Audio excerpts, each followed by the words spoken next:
From this to this, Korean singer nagturok ng cooking oil sa kanyang muka, kaya nasira ang face niya. Ito ang kanyang itsura noon, maganda, siya isang model at singer. Pero na-obsess siya sa plastic surgery.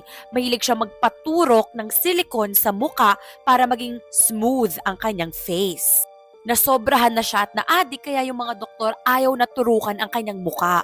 Kaya ang ginawa niya, siya ang nagturok sa mukha niya. Bumili siya ng silicone oil sa black market at tinurok sa kanyang muka. Tas, nagturok rin siya ng cooking oil. Kaya na-irritate at na-damage at nasira ang kanyang muka. Pinagsisihan niya ang kanyang nagawa at namimiss niya ang kanyang muka noon.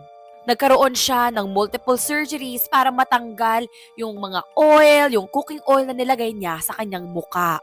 At ito na ang kinalabasan ng kanyang mukha niya.